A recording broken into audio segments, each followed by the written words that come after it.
Right, everyone, we're starting to the second at 1 p.m. Very warm welcome and thank you for coming. If you've come through the rain, the new government in the UK may be changing the weather in all kinds of ways, but not the most literal one. I'm Bronwyn Maddox, I'm Director of Chatham House, and I'm delighted to welcome you here to this discussion of day one, or day three if you like, for the new UK government and what it ought to do. So with the weekend's flurry of analysis of the election behind us, we're now going to be talking about what it should do, particularly with an eye to its international policy. I'm delighted to have all kinds of excellent people here to talk about it.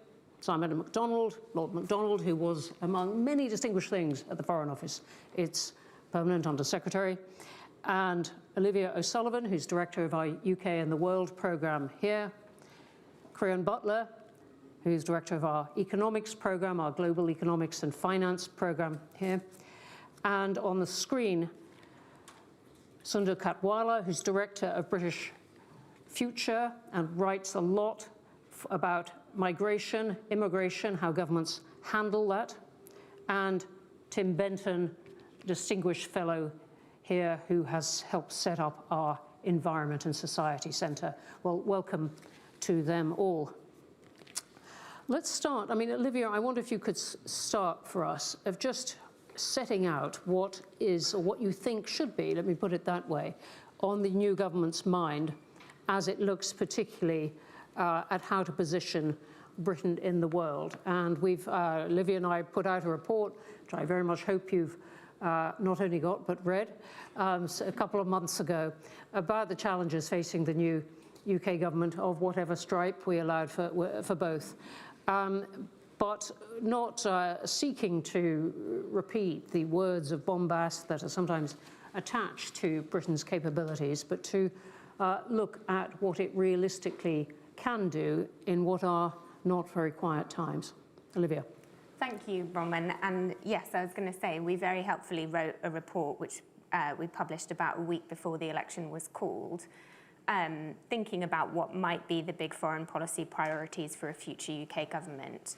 And we set out the need for the UK to pick its way between increasing US-China rivalry, particularly when it comes to trade measures and increasing protectionism on both sides. We also suggested that building a stronger geopolitical relationship with bilateral European allies, but particularly with the EU, would be a sensible thing to do given the shifts since Brexit, not least Russia's full-scale invasion of Ukraine, but a number of other concerns too, including greater assertiveness from China in sort of undermining European economic security. And then our third priority was for the UK to try to capture, or even recapture, a consistent role in global governance and build relationships with strategic partners in the global south. I know everyone hates the term global south. I'm going to use it for ease in this discussion.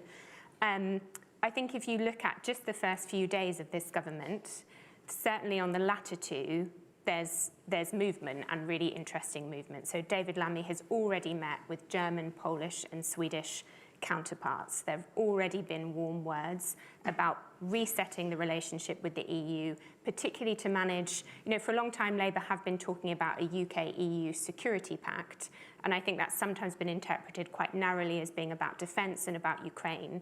That's clearly part of it, but I think the ambition on the UK government side is for that to be much broader, to incorporate things like economic security, cyber security, shared approaches to the Indo-Pacific, to China. That seems to be being warmly received. Obviously, the test will be when that starts to get more practical, if it starts to confront issues around EU-UK defence industrial cooperation, which would be meaningful given the gaps exposed by the war in Ukraine. Then things get tougher because rules about not involving third countries in EU defence funds or other military projects arise and become a stumbling block. I think on the point about global governance and working with the global south, Lammy's obviously immediately started talking to European partners, but I believe one of his first acts was making calls to leaders in the Caribbean in the aftermath of Hurricane Beryl.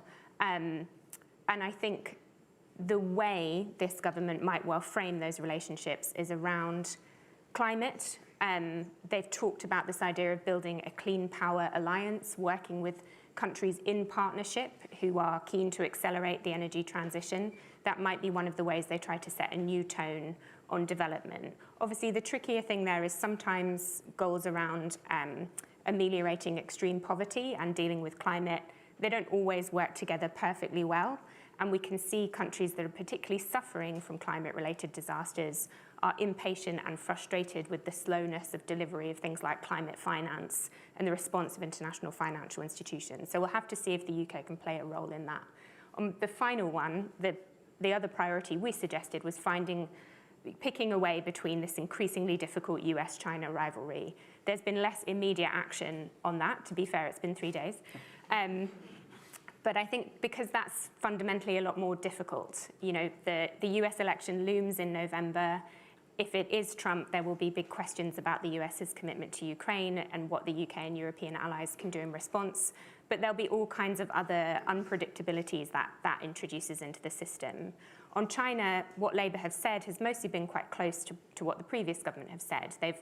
What they've said they want to do is do a kind of audit of the UK's relationships with China. I mean, I think that sounds very sensible, but it also sounds like quite a technical, lengthy exercise, and it may be that there are some difficult decisions immediately at the door of the new government, particularly on things like tariffs on electric vehicles, given the EU's recent decisions on that. And, you know, if in this parliamentary term security does deteriorate in the Indo-Pacific, there will be difficult questions about what role the UK will play there. So I think they've taken our advice to some degree, Bronwyn. But I think the US-China relationship is where things, or managing that, is where things will get difficult and where we've heard less in the first few days. Olivia, thanks very much indeed. So let me move straight on then to Simon MacDonald. And if you were advising David Lammy, as we now know it is, and had managed to get even an hour face-to-face before he leaped on the plane to Germany, what would you say about how he should approach the next few years? And what about some of the immediate challenges?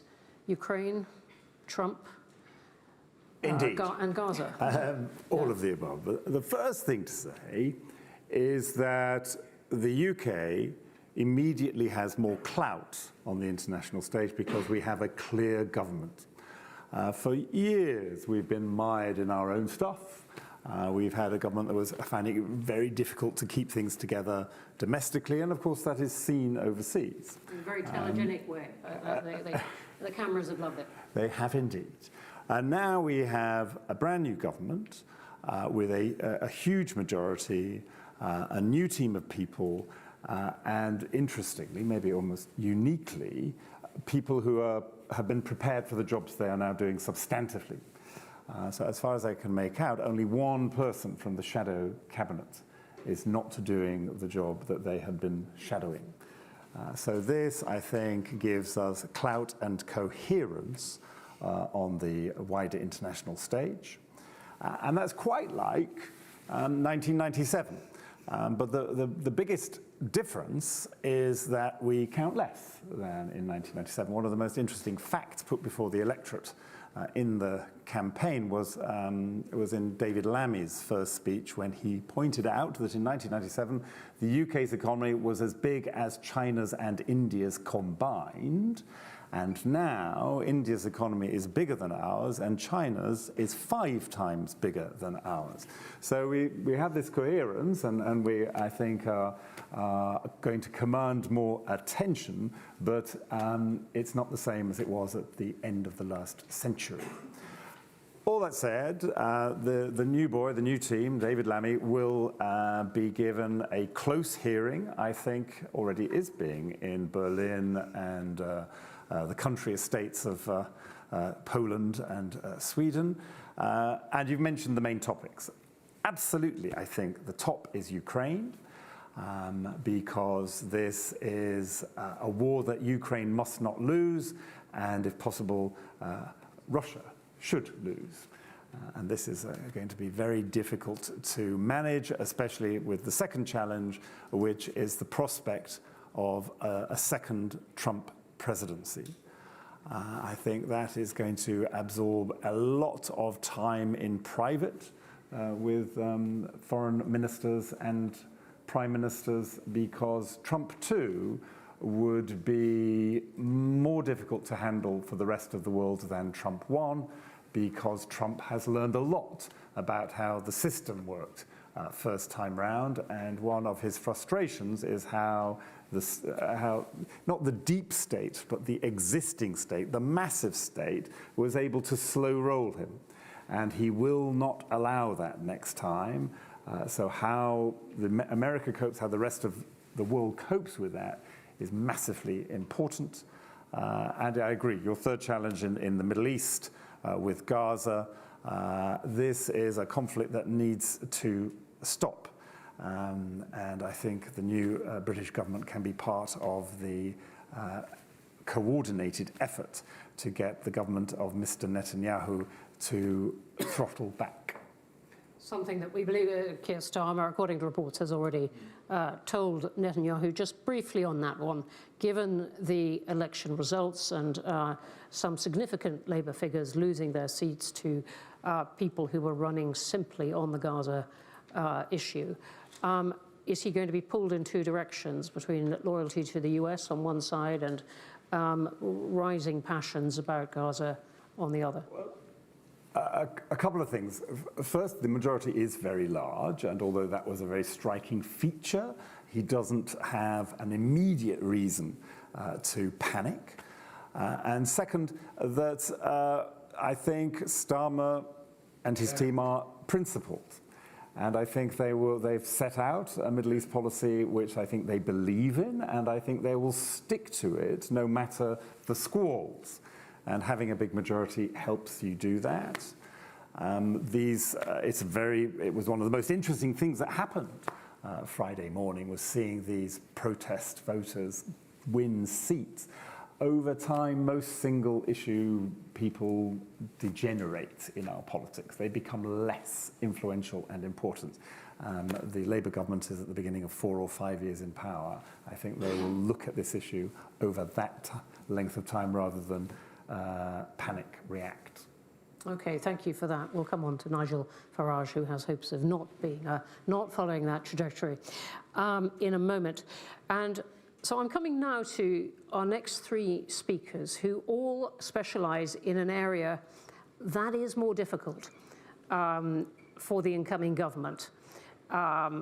Creon on economics, and we've heard a lot indeed. The day that the election was announced, we had that morning Rachel Reeves and David Lammy together on this stage talking about how economic and foreign policy came together because of the sheer difficulty of that question. Sunda on migration, and Tim on the environment and climate change. And Sunda, I wonder if I can come to you first as we dig into these things, these aspects that are difficult for any government who's taking over now, and where we perhaps haven't heard as much as we now need to from the Labour Party manifesto. So welcome again. And what do we know and what don't we know about what Labour is going to do on migration? Well, I think immigration generally and asylum in particular, and the Channel, is going to be one of the areas where the international and the domestic are very closely linked. And so there's a domestic issue of politics that is involved in our multilateral relationships, and perhaps more so on that front immediately than other issues. There are other international issues. But before I say something about the migration and asylum issues, just a thought on the broader government and David Lammy's role as well. I mean, he's our second Black British Foreign Secretary. I think that's going to matter more to him in a way than it did to James Cleverly. It mattered to James Cleverly, I think, but he chose not to particularly tell a story about what he was doing with that relationship. I think David Lammy will tell that story more. If you look at the video he's produced as Foreign Secretary, he starts by saying he's a descendant of enslaved people, a black working class man from Tottenham, and that for him is about how a modern multicultural Britain will be internationalist. And so it's in his nature to be very pro-American. America is a big part of his identity and ideas about who he is, and very pro the Commonwealth, and his offer around Europe because they want a closer relationship. So we're very much with a Labour government in the tradition, I think, of Labour governments from Attlee to Blair and Brown, and so they want change from Jeremy Corbyn's Labour Party and continuity with David Cameron's foreign policy to a large extent, but also change from aspects of Truss and Johnson, continuity on Ukraine, but actually change on multilateralism, the rule of law, internationalism, and so on. So they're using, I think, many of the frames of the Labour governments of 1997 in different times. Immigration was one way in which the new Labour governments came unstuck. They didn't handle the scale and pace of immigration. They had asylum issues first. They then had free movement issues. And so the Starmer government is very aware of this as a pressure point in politics. They've made a big, bold initial day one move. They scrapped the Rwanda deal, as they feel that's something that their Liberal vote certainly wanted, and that they've done. And they will process asylum claims, which was a difference of principle with the previous government that had chosen not to process asylum claims if people come through another country. That probably wasn't a difference of practice, because eventually the previous government would have had to process these asylum claims. But they are saying there's an amnesty now. Labour will let people in. It will process their claims. The welcome mat is open. So there's a political pressure on Labour, which is exacerbated by the fact that the Channel crossings are rising, which was a problem for Rishi Sunak on stopping the boats, which he wasn't able to do. But the August crossings, which would have proved that Rwanda wasn't going to be a deterrent,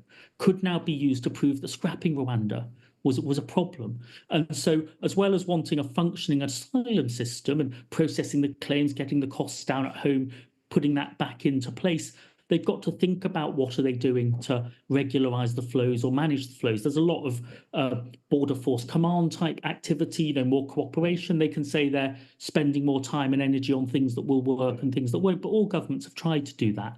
And so the unspoken part of their policy is whether there's a bigger multilateral deal they would hope to have. The election results in France will be a relief in Downing Street on many fronts, but including on the fact that when France has a government, maybe you can work out, is there a routes and returns deal across the Channel? So I think the pressure to show that asylum is manageable, keeping a very liberal voting coalition that has now tried to reach out and get the sort of Brexit voters back that could think about Labour, that is an urgent priority for this government. And they will be careful, I think, not to promise to stop the boats, but they need the visible lack of control of the asylum system to be something they clearly make progress on if they don't want this to be a headache throughout their time in government.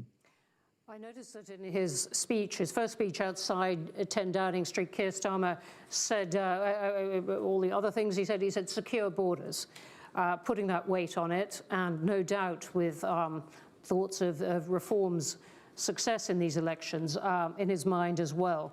What did you make of the point, and now I'm thinking of the debate between Rishi Sunak and Keir Starmer? It was one of the more successful points for Rishi Sunak when he said, look, you say you're going to negotiate with other governments. Which do you mean Iran? Do you mean Afghanistan? Really, where is that going to get you in terms of discouraging the flow of migrants? Do you think he was right to make that jibe, or has Labour got something there in its idea of negotiation?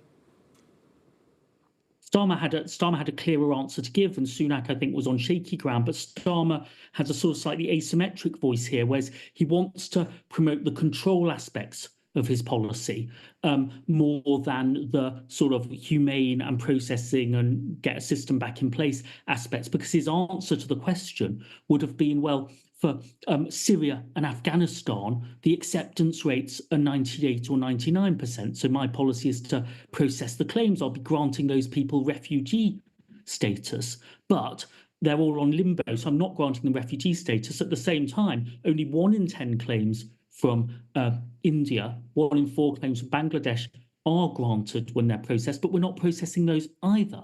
And so I'd be able to do returns. Now, he fell over in the campaign. He upset the Bangladeshi community in Britain because he gave an answer about that in which he wasn't very clear that what he was saying is if we process refugee claims from everywhere, people from Syria and Afghanistan will get in. But if we refuse a claim from a functioning Commonwealth government like Nigeria or India or Bangladesh, then we could have a functional returns deal with the kinds of countries we can have a returns deal with, but not with the kinds of countries we can't have returns deals with. Because he only talked about Bangladesh, and that was taken out of context as to seeming to be about Bangladeshi migration generally, and there were 600,000 British Bangladeshis who got nothing to do with the asylum system. He got under a lot of flack for that, but actually he was making a point about the countries you can have returns deals and the countries you can't have. But if you don't have a deal with European countries about managing that thin strip of water, then the likelihood is the visible lack of control will remain a challenge for this government as the last one. Simon, I'd love your views in a moment on these points, both the process of this enormous backlog and also the strategy of this. But Tim, let me come to you next. We've heard quite a lot from Labour about the green transition, and yet I'm also thinking of when Rachel Reeves was sitting on this stage 6.5 weeks ago, and I asked her whether she would welcome cheap Chinese electric vehicles and solar panels, and she said cheapness was not a reason for welcoming them in, which raised questions about both the green strategy and indeed the economic strategy. What do we know, again, about what Labour is doing on the green transition and what is still to be filled in? Well, what we don't know, I think, is the question that you started off with, what the relationship with China is going to be, and therefore how that's going to work through in terms of prices and so on. And, you know, there is a general trade-off at the moment between thinking about security of supply and thinking about the speed of transition, because security of supply almost always means in the energy transition fields not trading with China, which slows down things and increases prices, as is being found in the US with the IRA and with the Green Deal in industrial strategy within Europe. What do we know? Well, we know that the manifesto says that the climate and nature challenges are the biggest challenges facing humanity. We know that one of the mission-led approaches to government of the new government is around making the UK a clean energy superpower and developing a largely clean energy system by 2030. We know some of the aspects of how that's going to get funded and how that's going to work with the new company GB Energy, likely to be headquartered in Aberdeen as an example of just transition as the North Sea oil and gas comes to an end. We know partly how that's going to be funded with the National Wealth Fund in partnership with business, absolutely to support the most energy-intensive industries to decarbonise. Some of that's going to come from a windfall tax on oil and gas. And Great British Energy is about driving change at scale through investment in leading technologies, capital-intensive projects and local energy production. So we kind of know what their major aspects of the plans are. The details are somewhat lacking, as you might expect.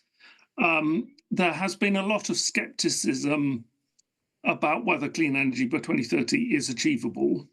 But one of the things in the manifesto, and Patrick Vallance was interviewed about this, Patrick's COVID task force was effectively a new approach to developing a very rapid scale up of a new technology, bringing industry and business together in new ways. And to have a COVID task force, vaccine task force type approach to upgrading the grid, rolling out the new technologies, developing other new technologies, putting in place small scale things, developing our approach to carbon border adjustment, a whole range of things. You can imagine that it's more likely to be possible than many people in a traditional, slow, stately approach to planning for net zero would have thought up till recently. And so are you encouraged by what they say or no? I'm musing over this as you were talking about whether you are encouraged by the amounts that they have said, as to this making progress towards Britain's environmental targets, or it's really too difficult to say at this point? No, I think they're going to be more ambitious than we have had for a very long time, perhaps more ambitious than many other governments. And clearly in the multilateral era, as we've already started talking about Trump, COP29, COP30 coming up in Brazil next year, for climate ambition, there is a very big hole of well-meaning, sensible international leadership that the new UK government can step into. So there is a walk the walk and talk the talk. Keir Starmer was saying we will lead by example, but if we're leading by example, there is also that space on the international multilateral sphere to actually help drive the agenda ahead in the absence of a United States again. Yeah. No, a very good point. Though, as you were talking about ambition, I did think back to Theresa May's parting shot to the Commons, committing Britain to all kinds of targets, which was certainly ambitious, even if it didn't get followed up. But we did very well with powering past coal, and part of the reason that we do have an international reputation is because many of the things we did 5-7 years ago are now paying off and giving us a reputation, particularly around coal and the speed with which we have decarbonised already. Great. So, Krian, let me come to you. I'm coming to you last, but in almost everything that Labour does, the economy is first, the lack of money is first, and growth, increasingly in recent weeks and during the election campaign, they've said is top of their agenda. What do you make of that particular aspiration and the things that they've said they're going to do to try and get it? Well, thanks, Bronwyn. I might say a little bit about what they should do, as well as what they've said they do, because as you said, there's quite a degree of uncertainty. Definitely, they've said we should prioritise growth. What I would say within that, it's productivity growth, i.e. the amount we produce per person, which should be the real priority, because our productivity gap with, say, the average of the US, France, and Germany has doubled since 2010, and this should be the real priority. And it's only if you have more output per person that you can afford all the other things that one needs to do.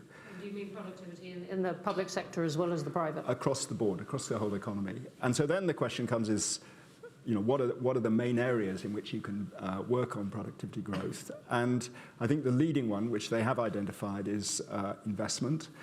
And there you get immediately into the question of public investment. So they've said they will increase public investment by $7 billion a year relative to the existing plans, which is actually not very much. So my first point would be really that I think they need to be a lot more ambitious on public investment, partly because it's something that can only do certain things, certain types of infrastructure, certain types of investment in human capital, in education, in health, and so on. But also because there is a multiplier from public investment to private investment, which over the long term may be something of the order of 2, although there's work being done on that. So the top priority, I would say, should be raising public investment. I think they also need to look again, potentially, at commitments they've made, frankly. They've said they're going to keep the existing fiscal rules, whereas I think there is scope to borrow a bit more as one of the ways of increasing public investment, on the basis that that is a way of generating faster growth, more revenues, which can pay off the debt that's taken out. But I think there's also a question of prioritizing within public expenditure between social expenditure on the one hand and investment on the other. And this is really difficult, but I think in a sense it's a necessity, because again, only if you get higher growth can you pay for the things on the social side that you want to in the future.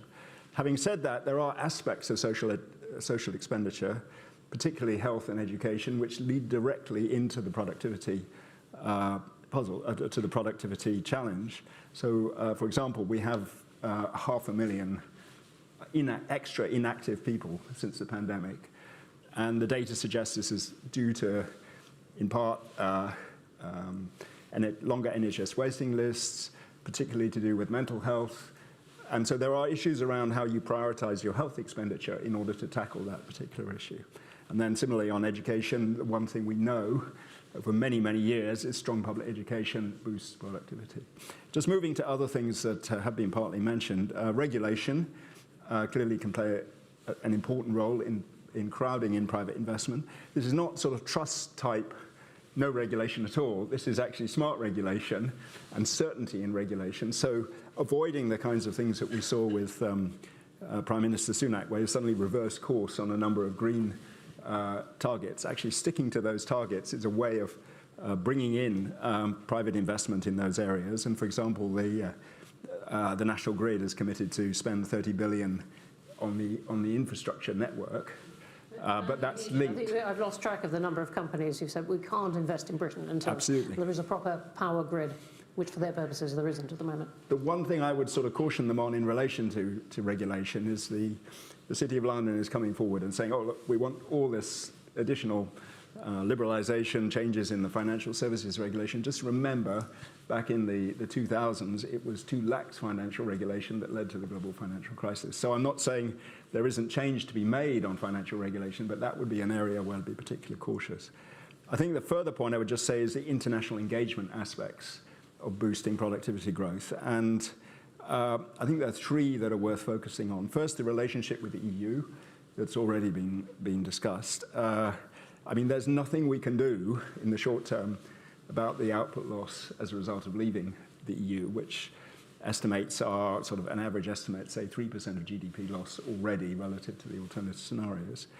But what I think they are looking at and should look at is areas where you can have dynamic regulatory alignment. And I think this is the plan in relation to agricultural regulation. I think there's a real question, though, as to what the EU's response will be, because particularly if it's not a legally binding agreement, or even if it is a legally binding agreement, there will be the concern that this is kind of cherry picking, something that really matters to us. So it would be very important to frame that in a way that is attractive to the EU as a whole. I think there's also the fact that in terms of the British public, they will need to be careful in going down the road of too much dynamic regulatory alignment, because it really doesn't make sense just to say we're going to take everybody else's standards automatically without any influence on them. And you can do that in certain sectors, but not across the economy as a whole.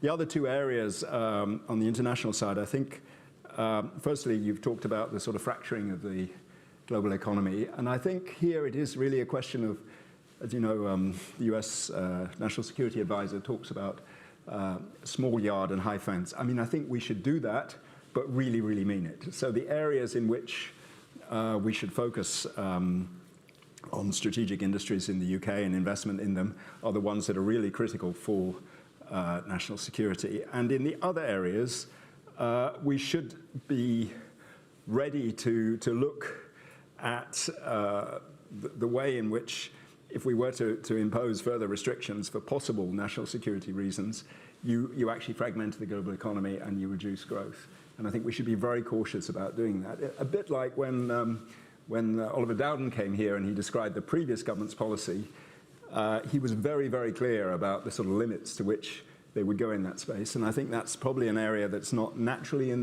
the current government's view, but is something that perhaps as they will think about it further, they will say, actually, there are a very limited number of areas we would do this. Final thing, actually, is on the WTO and the broader multilateral framework for trade.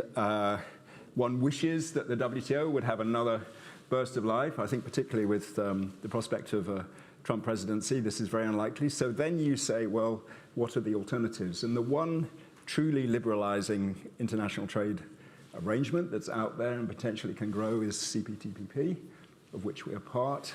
And there is a very real question about whether by, for example, expanding that outside the Asia area, this can become, if you like, a plan B for a WTO that doesn't actually get going. And that requires very much sort of close alignment with Japan and close cooperation with Japan, which is the major economy there. So let me thank you for that. I'm fascinated by the picture of ambition or lack of it that the three of you have just kind of sketched out for us. We had from Tim, forgive me, I'm going to paraphrase, and also Tim has disappeared from our screens for the moment.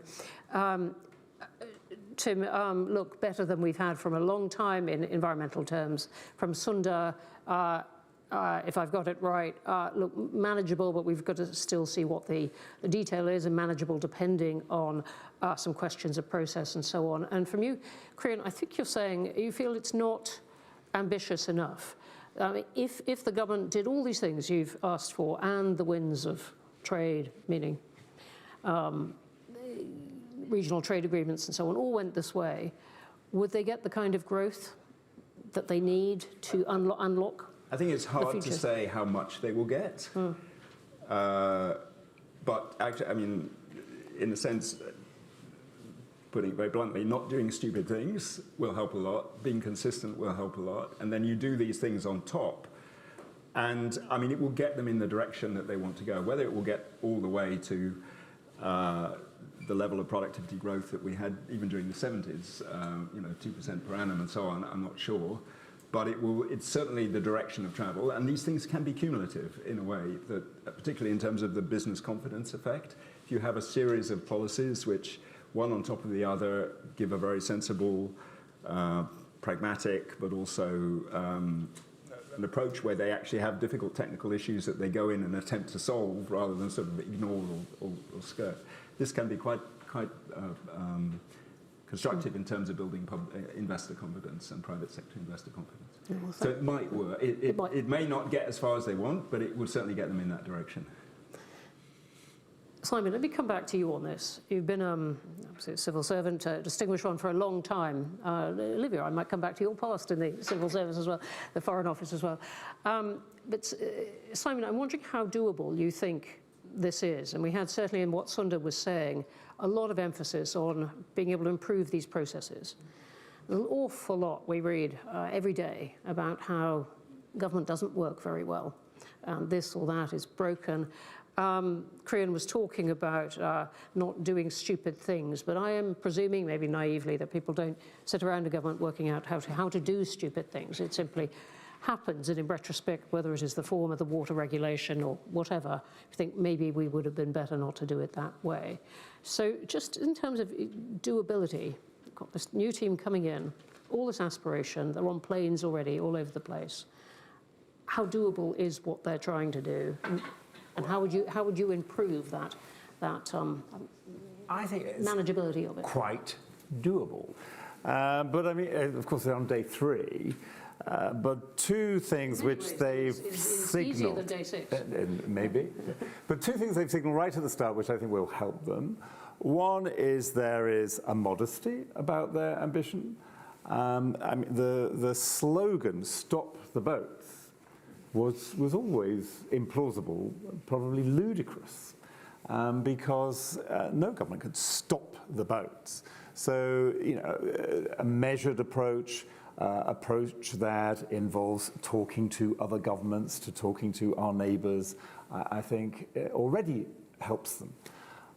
One thing not mentioned so far is that this month has a huge amount of diplomatic activity. Tomorrow, the PM goes off to Washington for the NATO summit. Next week, he welcomes the rest of Europe to Blenheim Palace for a meeting of the European political community. And the express purpose, or one of the express purposes of the EPC, is to deal with migration. So talking to the people in the same boat about issues that we are all confronted with puts us, I think, in a better place than last week. The second thing that is signalled at the start is that Starmer wants stability in his government. So alongside appointing the shadow cabinet to their substantive portfolios is the implied promise that they're going to be allowed to do their jobs for a decent length of time. And I think more than It is very striking. anything else. Almost no changes. Almost no changes. And he signalled that he wants them there for years. Exactly. In less events. I mean, I served a lot of my career in Germany. one of the structural advantages I think Germany had over the UK is that ministers did their job for a parliament in general. I find it really very hard to believe that our civil servants and ministers and prime ministers move around as often as they do. And when you consider the fact that we had 16 housing ministers in the last 14 years, I mean, everything connected with housing policy was always in flux. So civil servants and ministers, and it's as important for ministers to have this idea in their head as well as their civil servants. If everyone knows that they're going to be there for maybe 4 years, that sets the relationship and expectations in a better place. By some modesty and some stability, I think those are two things that set this new government up just in a better place. Olivia, is modesty useful in foreign policy? It's not a quality you look at and find in, say, President Putin or indeed Donald Trump? I think it's useful to match your ambitions to what you're able to do. And the tone of the past few years has been to use terms like world leading and world beating without having the capacity or the attention span to then deliver that. And I think that makes you look unreliable and inconsistent. So I don't know if it's about modesty or ambition per se, as it is about doing what you say you will do. I think to build on Simon's points, and I think that will stand this government in good stead. And it's kind of stood them in good stead at home as well. It's been interesting. I think there's been a lot of criticism that Starmer's Labour isn't really putting forward a vision. It's not ambitious, it's not exciting, and their thesis seems to be people are exhausted by that, and we should seem a little bit more downbeat because it actually matches the mood, which I think is an interesting strategy. I mean, it seems to have worked. The things that I think will help them in that, to build on Simon's point, is just having this large majority. Yes, there's an argument that it's based on a small vote share, but in our system, seats are seats. And so much of the past few years has been defined by internecine fighting in the Conservative Party, which makes it very difficult for any Prime Minister, regardless of how much they are determined to not do stupid things, as I agree they mostly are, to manage that because they have so many factions to deal with, and that won't be the case with a majority this size. I think the other big challenge for the UK state is just getting the institutions working well. The experience of COVID was, I think, a real shock in a lot of areas. And this relates to foreign affairs, right? Because your state capacity to do things and to manage emergencies. Actually, a lot of institutions did work well, including the much maligned universal credit. Yeah. Actually managed to get money into people's bank accounts very quickly. I agree. I think there were real islands, and you've already talked about the vaccine task force of incredible functionality in this, really massive crises. Equally, I think there were things that were internally, there was just a realization we've got some gaps. And I think that would be interesting to see how much that was probably a foundational experience for a lot of officials now working for a new government. And I think thinking about, given their ambitions and what they want to do at home, including building, just sort of the functionality of our institutions, I think is going to be an interesting challenge for them. But they're in a good position to tackle those problems. I agree. So I think one of the other interesting dimensions is, I think Olivia is right, you talked about sort of honesty and frankness at home. The interesting question will be how far they take that internationally as well, particularly on an issue like climate finance, where there is an enormous climate finance gap for low-income and emerging economies of $1 trillion plus per year, now rising. What number did you put in there? $1 trillion a year plus, not including China. Now, I have this discussion quite a bit. but the question is, number. are you going to close that through more public international finance, where there's been enormous amount of talk, discussion, and so on about various options. Personally, I think the scope to go further in that space is very limited. Are you going to do it through making better use of the public international finance that's already flowing, either partly by how it's targeted in its own right, but also by the way in which it brings in private finance? And to what extent are you going to do it actually by stopping finance going into things, hydrocarbon investment, where it really shouldn't go, even from the point of view of the investors, it shouldn't go because it's really, really risky given what's coming up. So, this needs a kind of holistic view. And my question is, how far is the British government going to come out, probably to a greater extent than any other G7 government, and say, look, this is the honest situation we face, this is what we can do, this is what we can't do. So I'm going to leave lots of time for questions. We're going to 1:15. But let me just ask all of you now to focus on the things that we know are happening in the rest of the year. We've got, as Simon was saying, we've got NATO this week. NATO this week, the European Political Community next week. We have the COP in Azerbaijan, COP29, very much focusing on climate finance, and Britain has tried to say that it is on the front foot on this since the COP that was in Glasgow. And we have the American elections in November, very possibly leading to a change of president, and indeed there may be a change of presidential candidate before we get that. So these are simply the known knowns, even before you get to events of which we are living through quite a lot at the moment. And I'd just like to ask each of you what you would recommend this new government focus on in these things to make the best of these encounters that are coming up. Because if it gets it right, these first few months could put it in a very strong position in the world stage, sense of a reset, sense of new cast of characters with a new agenda. And if not, with the way the world is moving so fast, it could very easily seem as if the new government was not quite in control of things. Sunda, let me ask you first, and take your pick. Well, I think the volatility of the world helps this government by saying, look, we're a UK government, we're post-Brexit. Everyone internationally knows that this is the party of, the side that lost that argument a while ago. They accept it now, and it's a multilateralist, internationalist UK of the kind that you can recognise. And then if you're dealing with a very unusual French government you've never seen before, which you might not get now, that would be difficult. If you're dealing with Trump, so there's a message that, well, look, we just deal with whoever we've got to deal with. It's difficult for Starmer if he becomes the only sort of liberal internationalist, multilateralist in the room and is being dragged right. It's much happier for him if there are, social democrats and so on, or Christian Democrats who share that broad agenda. But you've got the UK back there trying to be, in a way, a good international citizen, trying to work out what a middle power can contribute to multilateral solutions. That's quite a credible position on something like Israel-Palestine, where I think there is domestic pressure to be seen to want to do it. But in terms of the domestic pressure, you can offer things to people in Britain who want to say we're on the side of recognising Palestine, alongside people in the UK who want to hear that that's a two-state solution, that's negotiated, that's peace and security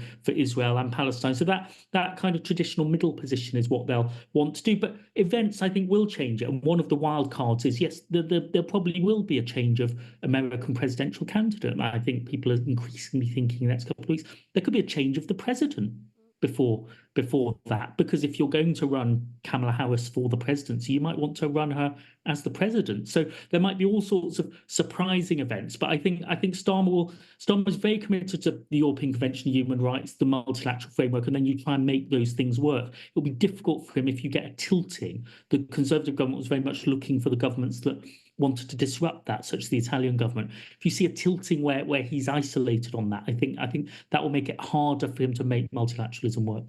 That's a really interesting point of how isolated Rishi Sunak began to look in Europe when his closest relationship, in a way, was Meloni. Tim? Well, I fully agree with almost everything that Sunda's just been talking about. I think for me, looking ahead, climate and other aspects of nature are effectively a threat amplifier and a conflict amplifier. And the turbulence that we're living through is only going to get worse until we can start really dealing with the issues. And part of dealing with the issues is being open and honest and transparent about how those issues come together.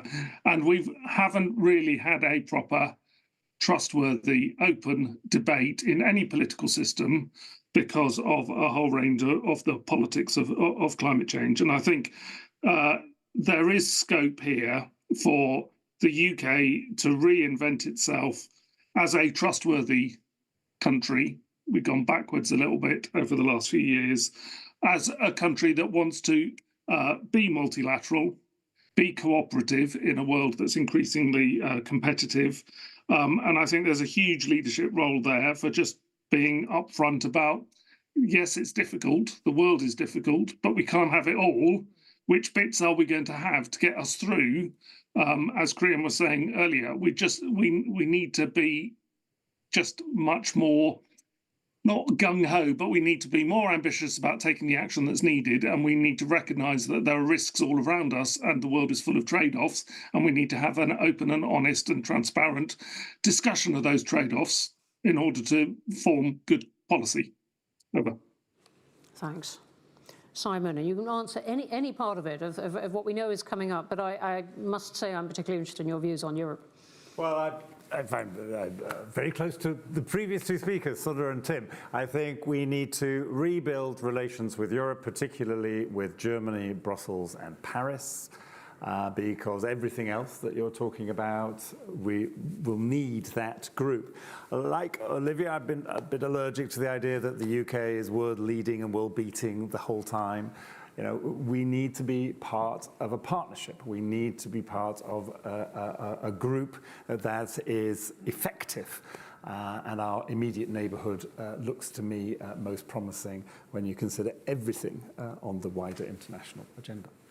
Were you surprised that Labour, before the election, was so quick to dismiss the European sort of mused half proposals about freedom of movement for 18 to 30-year-olds, which some European countries seem very, very keen on? I think they could come back. I think Labour might not be quite as dismissive as it was before the election. I suspect that some things are needed in the context of an election campaign, which may be reconsidered. I hope that that is the case. And already David Lammy has responded positively to the invitation to attend the Foreign Affairs Council in September. So they're promising signals. Last point for me is that when I look at those relations, I suspect that the one that Starmer will find personally most congenial is with Scholz of Germany. I mean, they're from the same bit of the political spectrum. They have somewhat similar personalities, and I think Scholz could do with a friend. And Trump? Not the most congenial. God, no. No, Trump will be everybody's problem. Yeah. Olivia?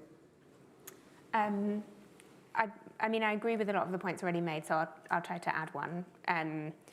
We talked a lot about NATO, European political community, the US.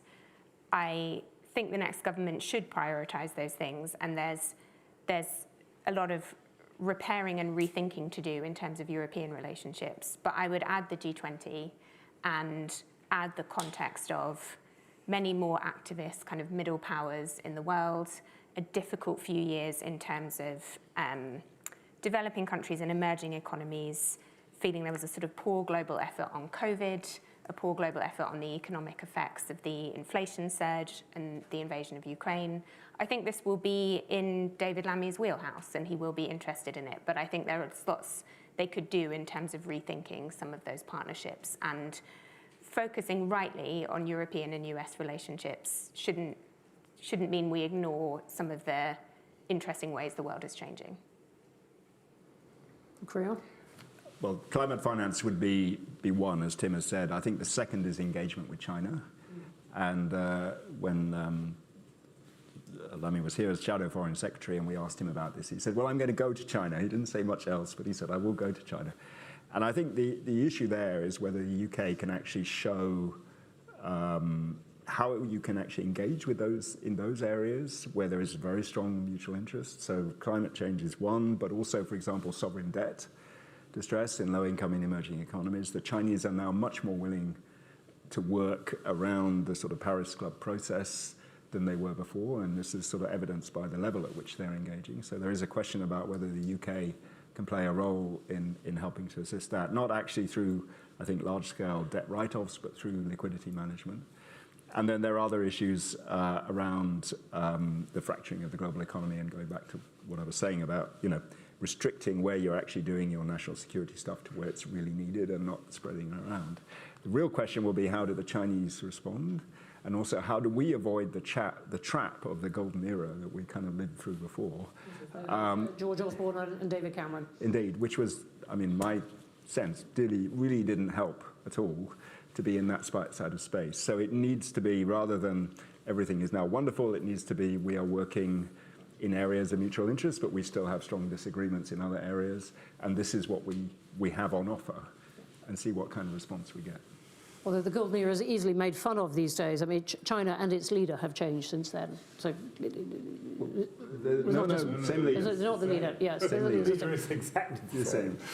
Well, the golden, well, we can take that offline, but the golden era, it depends when you're dating it from, but the golden era...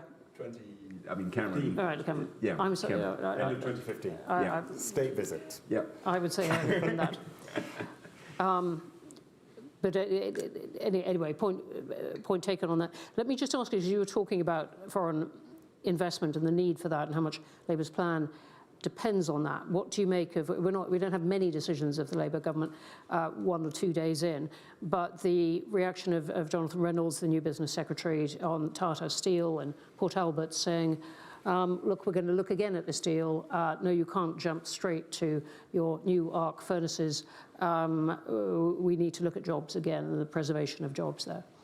So I think the first thing is,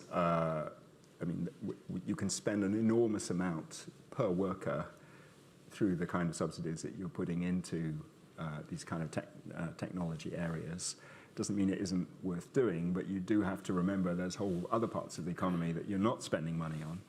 And so I think my one kind of concern is whatever they choose to do should be part of a much broader strategy. And there is, and also this is where, what do you actually mean by genuine national security concerns? Is steel within the UK absolutely critical for national security? Probably not, I would say. Steel within close allies, yes. And then this gets back to the kind of arrangements you have with the EU and so on. And then there's the question of, well, if we have very limited amount of public capital, are we going to invest it in things like certain technologies? Are we going to use it, as we have quite successfully, for the general science area? Or are we going to do things that we really know work, like public education, infrastructure investment, and so on? So it's a tough ask because they have to make a decision very quickly. But I would hope that whatever they do for Port Talbot is framed in a broader approach. It's a very diplomatic answer. You'd hope, in short, they don't spend too much money on it. There's so much core. Right, let's go to questions. I'm going to go first to those in the room. There are a lot online, which are great. Though a surprising to me, a surprising number from Trevor Clark. Trevor, would you like to say of Serbia, Nigeria, Angola, and India, which of these fascinating questions you would most like to talk about? We want to answer in the chat. That would be great. Right, who have we got here? One over here, and one right in the middle at the back, the first, and then I'll come over here. I'll take them in 2 or 3. Richard Hill, Chatham House member. One of the questions that gets discussed, we've talked about climate finance, and Tim's mentioned about tough decisions and honesty. We mentioned Farage, but how do we re-engage the public on some of the very difficult questions that are going to be needed to be made about climate finance, especially when some of the political media, the literature that came out from Reform, who got a lot of votes, was around slowing down the transition and actually diseducating the public on what was needed on that sphere. You're talking specifically about climate finance? Climate finance, yeah. Okay, great. Where was the one at the back? Right, great, yes. Actually, and then I'm going to ask you next, but there's one straight front. Yep. Adam Roberts from Oxford University. We've had some excellent presentations here, but they haven't touched on what can be an important issue for any government, and especially, I think, a Labour government, which is there any overarching principle or generalisable slogan which the government might be advised to adopt or to steer clear of. I'm thinking, obviously, of things like the ethical dimension of foreign policy, which carried the nasty little implication that there'd never been an ethical dimension of foreign policy before, or, of course, more recent years, and not just in the UK, the rules-based international order has been a slogan which also has certain undertones which may be unfortunate. So my question is, do we need any overarching statement of principle? And if so, what might it be? Thanks very much indeed. And in the middle here, let's take a third one. Timabo Worsley, can you all hear me? Yes. Okay, right. Returning to the EU may not necessarily be the next best option for the new government, but rather a cohesive relationship would be good in terms of security, trade, free movement of persons, goods, and services. Also, it would be nice for the new government to synergize with the Commonwealth as well. Sorry, because someone mentioned Nigeria. It's not such a bad thing to actually have Nigeria on board. So it would be nice, because I say this because the benefits of Brexit hasn't come to fruition, and it needs to come to fruition. We need to also tap into that, because the Commonwealth is made of approximately 52 countries. It's a powerhouse for the UK, so we shouldn't just discard them for now, rather bring them on board, because China has actually gone in to Africa, and that's why their economy has grown 5 times bigger than that of the UK. So it would be nice to actually have some kind of attraction with them and see how we can move things forward. Yes, this is actually for investments. I think it would be very good for the UK. Thank you. Thanks very much indeed. Okay, we have climate finance. We've temporarily lost Tim, but we're working on that. From Adam Roberts, does the country need, does the government need an overarching principle of its foreign policy, and if so, what would it be? And from Tima on the EU and indeed the Commonwealth, who would like to pick up some of this Creon? And then, all right, let me go Sundar and then Creon. Yes, I mean, David Lammy has set out an idea of progressive realism, which is sort of classically triangulatory in the sort of Blair and Cameron fashion, which is realist means to progressive ends. And I think whether or not it's useful or not depends on whether or not it ever helps you. But it will be, it will be, I think he's talking about idealism without delusions. Is he just saying you pursue a values-based approach, but in a real and difficult world, or does it help you make actual choices? I think one of the things he's doing with that is reflecting on the fact that you have some very modern challenges, Putin, Ukraine, state sovereignty, and some very new challenges, climate change, multilateral frameworks, and so on. And so you shape-shift a little bit, but I'm not sure whether or not there is, anything especially clear about that framework. Sundar, I was just asking you, do you find the framework that David Lammy has put out there, do you find it useful? I do realise that you've worked with him in the past. I mean, I've known him for 20 odd years, and David has acted in different ways. I think in different political eras, different moments. I mean, he was a very, very young minister in the new Labour government. He's a much more experienced politician now. I think what he was looking for there was a public argument that could say something positive about what Robin Cook was trying to do, and then say how that would be pursued in a difficult and dangerous world, whether or not it actually sharply helps you make a choice about a dilemma when you're, on the line to Netanyahu or pressing Palestine about what should do. I don't know. I think what he's trying to say is a pragmatic policy can be a way to pursue values. What do the rest of you think? And then this is Simon and Creon. At least progressive realism won't do any harm. Whereas I think, as Adam Roberts pointed out, the previous Labour government's attempt just became a mess for them. You think Robin Cook and an ethical dimension.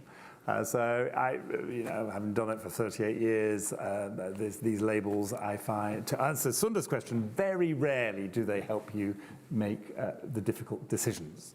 A pragmatism and an honest understanding of your capabilities and interests generally see you through. All right. But I'm of the school of thought that thinks that obscurity actually does do some harm because it distracts you from what you might be trying to do. And I'm grateful for Adam's question. For example, the rules-based international order. Not many in British government, I think, would say that they're against it.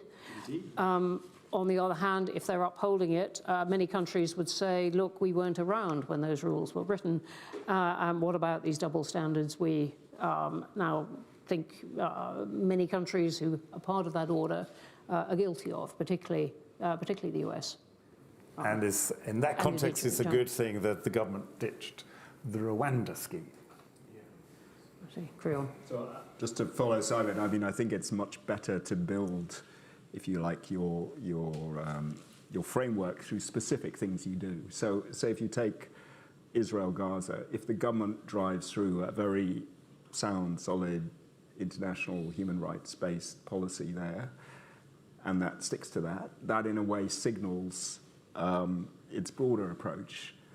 And there may be other areas in which it can't be completely consistent with that, but that will be a very strong message. Or similarly on the multilateral system, if it goes for the real core problems at the heart of global economic governance, so for example, the weight of China within the IMF, if you want to keep a single international financial stability mechanism, and it goes for that in some way, then that will signal more widely. So I would favor, if you like, policy by policy and demonstrating through that what you believe in, as opposed to having a broad measure which then you're always struggling to keep up with. And some situations are bound to not keep up or match.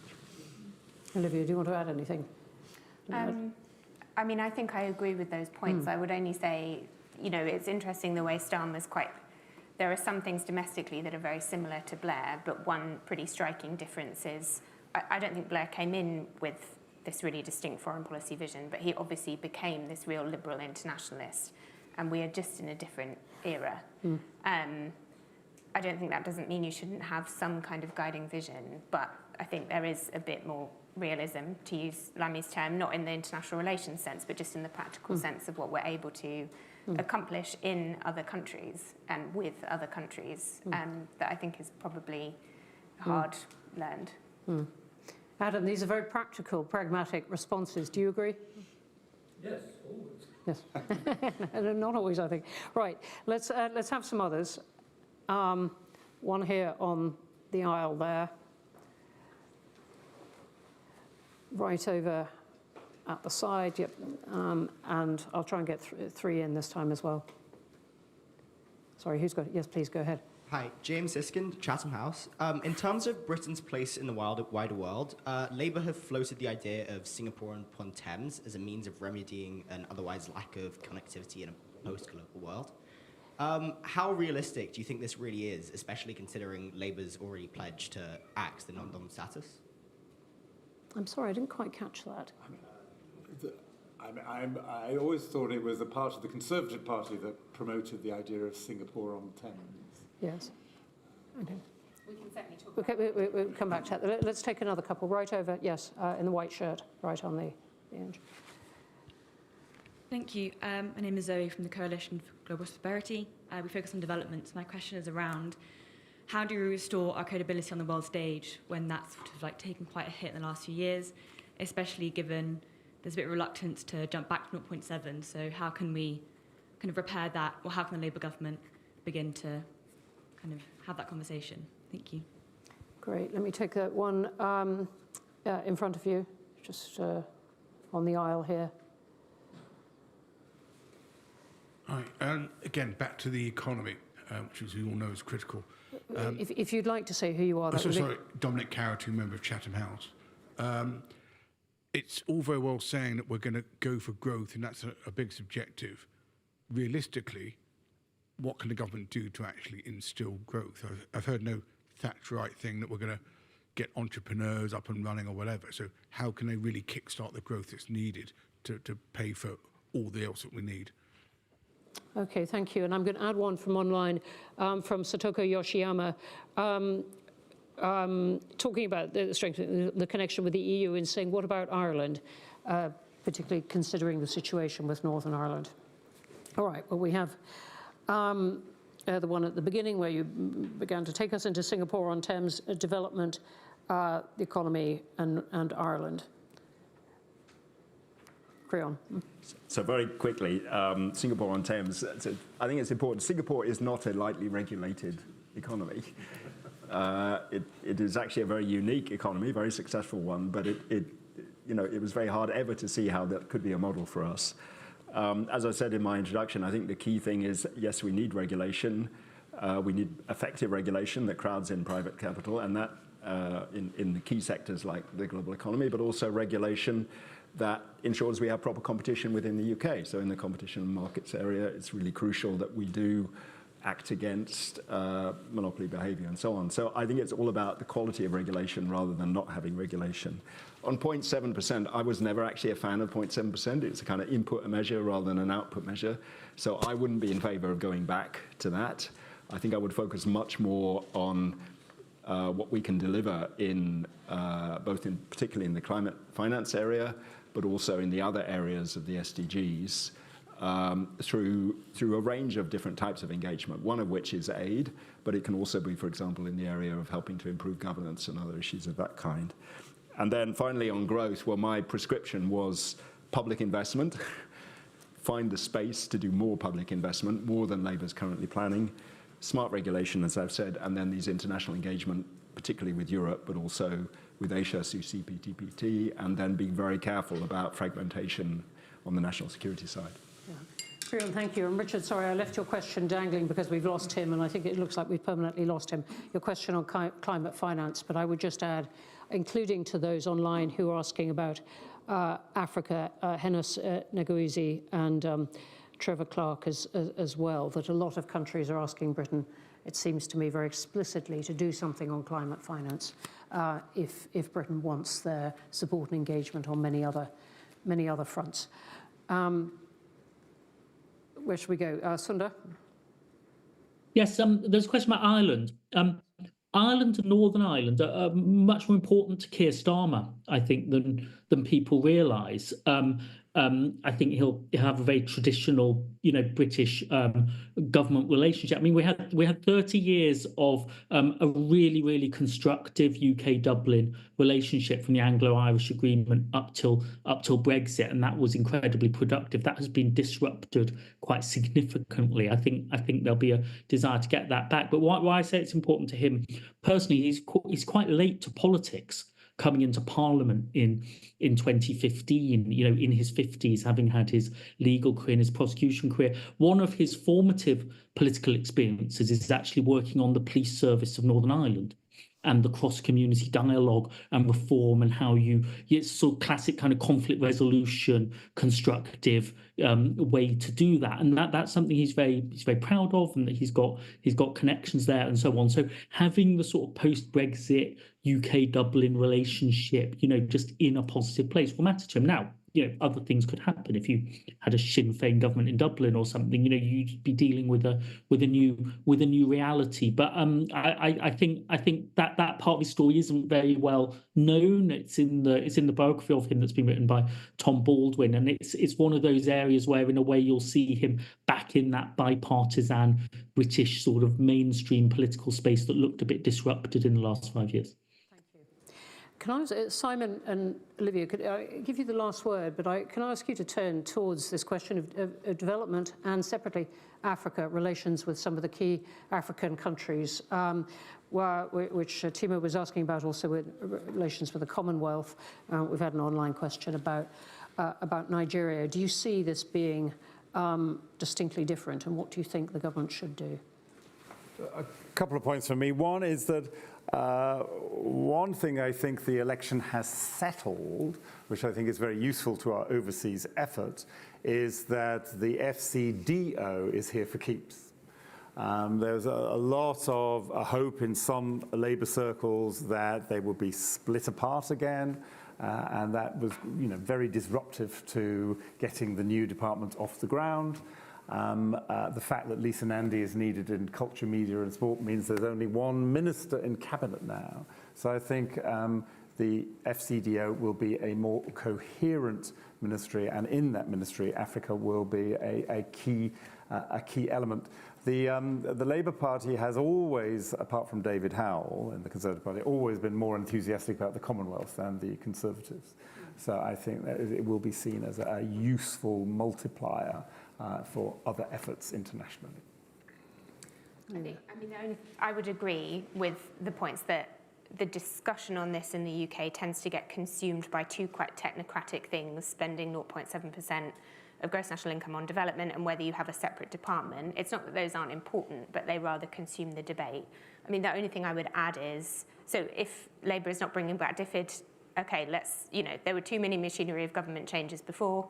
The focus should be on a coherent single department. I think there are ways in which it would be good for the current government to learn from past experience, and ways it's important for them not to act as if it's 1997 again when DFID was created. So to Creon's point, the UK's previous role in discussions about debt and rethinking debt, I think, could be learned from, but applied to a much changed environment on debt, where the creditors are very different. But I think this is a bigger discussion, but the whole sort of model of development, there are lots of question marks around it. But the success of China and its prosperity really undermines a story about, as countries get more prosperous, they'll sort of become liberal democracies and all these things go hand in hand. That is a big geopolitical question. Development often gets shunted sort of to the side or seen as a nice thing. I think for the Conservatives in the past, it's sometimes been a political tool to look like a nicer party. It's actually quite fundamental to some of our relationships what model of development and prosperity we're offering or working towards together, and it feeds into competition with China and other states. So I think it needs to be thought about politically, and perhaps can be in a single department. So that's a much bigger discussion, but those are my instincts on that one. Thank you very much. We're going to have to stop there. I'm really, really sorry. These are terrific questions, all of them. And the questions, particularly about some about Nigeria online, and we could have easily gone into, my own personal question is whether Labour will stick by the last government's policy of saying that students can't bring their dependents with them, which has had a really dramatic depressing effect on immigration from India and Nigeria, but I've got an open question as to whether Labour will stay with that. We are going to have to stop. Thank you for coming in the rain, some of you. Thank you very much for your terrific questions, and please join me in thanking the panel and everyone online. Thank you.